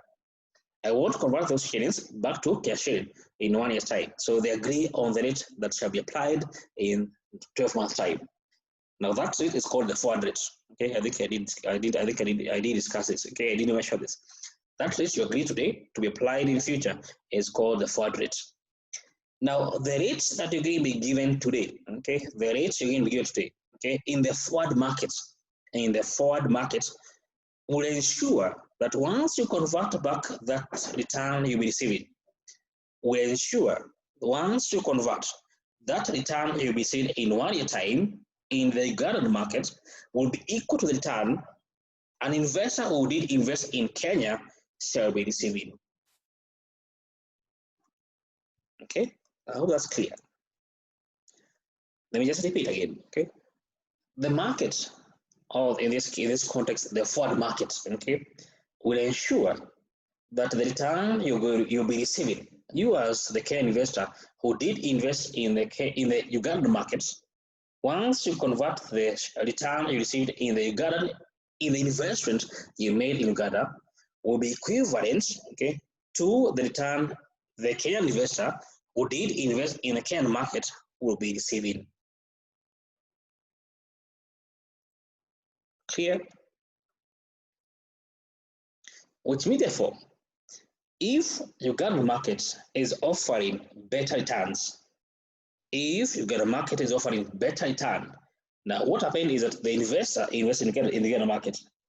So since the returns are higher there, then we have to counteract that by giving the investor a lower forward rate.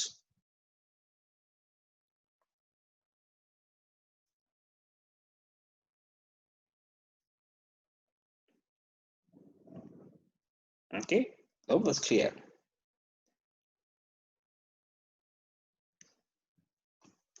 You're going to have a scenario, where at the end of the day, the return you'll be receiving is going to be lower.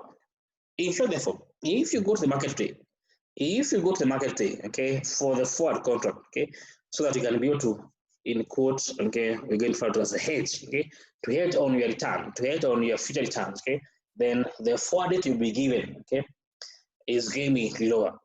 Or rather, the country that shall be experiencing, the country, in this case, Ugandan markets, it is experiencing higher interest rates. The Ugandan market is experiencing higher interest rates. Therefore, their forward rates, will be depreciating. Not the spot rate, not the future spot rate, their forward rates. Get that clear, that the Ugandan market is offering better interest rates. But the forward rates, that I'm comparing the Kenyan shilling versus Uganda shilling, the forward rates that will be given by the bank today is going to be lower. So country that experience, a higher interest rate, will see their forward rates being, or they'll be depreciating, in quote. They will be depreciating. The country, that is Kenya, you have to compare Kenya and Uganda in terms of the shillings. The country, therefore, that will be offering, in quotes, that will be giving lower interest rates. To ensure this investor don't get X return, we'll see their interest, we'll see their their forward rates appreciating in value. So they're going in the opposite direction, as per se, Therefore, Kenya shilling, therefore, the forward rates, therefore, is going to be higher in the case of Kenya shilling versus the Uganda shilling, since Kenya is experiencing lower interest rates. So get it clear. This is about the forward rate, not the future spot rate. I hope that's really clear, because that's called the interest rate parity theory. It's about the interest rate differential. It's about the forward rate and the current spot rate. We can summarize the theory. It will call the interest rate parity theory. The interest rate parity theory. in this the formula, okay? It's just like what we just discussed, okay? But now don't forget, okay, we discussed in line with the purchasing power parity theory, okay? But here, this is the interest rate in the price currency, and this interest rate in the unit currency. We are trying to predict, okay, what rates the bank shall be giving, okay, to ensure that there is no any arbitrage, okay, to ensure there's no what called arbitrage, or call they make profit for arbitrage. Profit is simply making profit by doing in quote nothing, okay. So the rates that will be given in the forward market will ensure there is no arbitrage for those arbitrage profit that the Kenyan investor who did invest in Uganda will not make. There is no arbitrage that is going to be made, that be earned by those investors. There is no what call the risk-less profit. There is no such, okay. That's what happened, okay. There is no risk-free profit to be made, okay. That's how the forward rate will go against, okay, if the country experiences high interest rate, therefore the forward rate would be the forward rate to be depreciating, okay, and vice versa. So the interest price theory predicts that country with high interest rate will see the forward rate for its currency depreciate. It's going against to ensure there is no arbitrage. But don't forget, this is the forward rate, not the spot rate. Let me repeat, because you can confuse the interest rate parity theory and the purchasing power parity theory. They are two different things, okay? They are also predicting different things altogether. One is about the spot rate, and the other one is about the forward rate.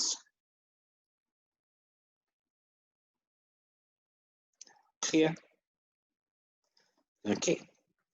Let's do an example. It's really clear, okay? Let's do an example. Go through it and we discuss. So go through it in a minute, then we discuss.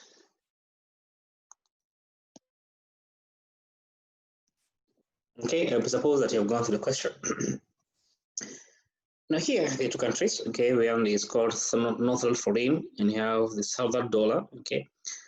So the question is that, assume that what's the implied rate we do have, okay, in the Southern, okay, assume that we have 365 days in a year, okay.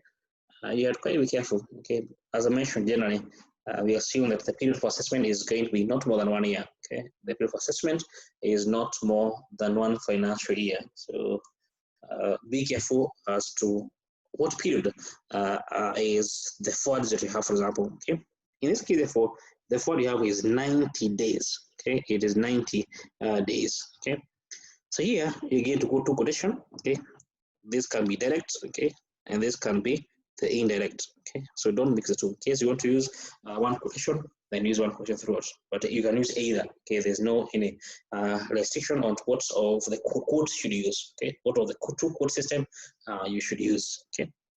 Let me use my first quotation, okay. The first quote you have here, okay. We do the spot rate, okay. Don't forget here we are trying to assess the interest rate, not the inflation, the interest rate. That implies, therefore, we are using the interest rate parity theory, okay. The interest rate parity theory, okay. So let me share my workings. And you see that as per the purchasing power, the interest rate parity theory, okay, the forward rate is given as the current spot rate, okay, 1 plus the interest rate experience in the price currency. We divide by 1 plus interest in the price in the base currency, the unit currency. The quotation you have there, okay, the quotation that you have there, you can use either use the direct, you can use the first or the second quotation. I want to use the first quotation, so let me see how it is quoted.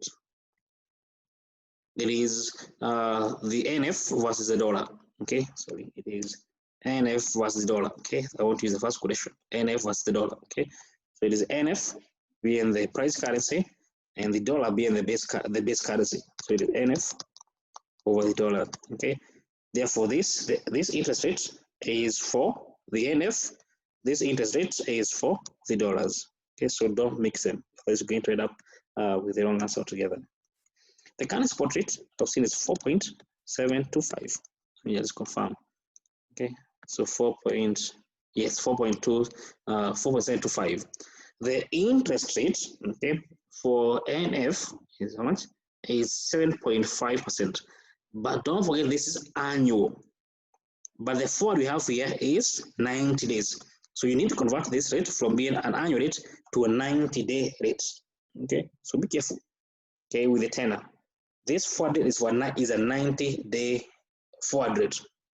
The interest you have here is for annual. So convert therefore from being annual to a 90 day. So 7.5 therefore is equal to 1 plus 0.075, but 90 is 90 out of 365. Okay, this is the rate applicable for 90 day. Okay, applicable for 90 day. We divide by 1 plus the interest applicable, okay, for those 90-day period for the base currency.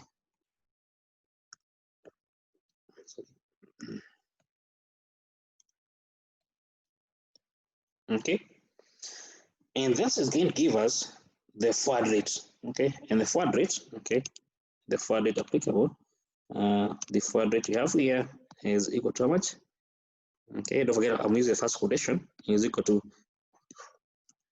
4.7506. Okay, it's 4.7 equal to 4.7506. Let me just confirm 4.7506. Okay, opening 4. Is it? Here it is. It's 4.7. It's 4.7506. Yes, here it is. Okay. So you can use either the first quotation or the second quotation, but at the end of the day, you do get the same interest rate. Now you want to get this interest rate now here, applicable therefore in the dollar, okay, the dollar country, okay, in the base currency. And how much do you get? You simply just, this is just see a simple algebra. You get how much?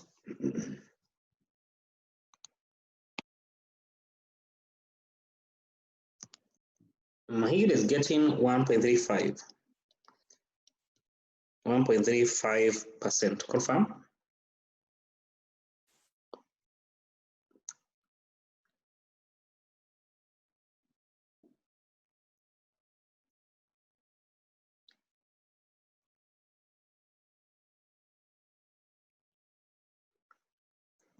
Confirm that figure. Okay, therefore, that's marks therefore the end of our day. I was anticipating that we could have maybe okay.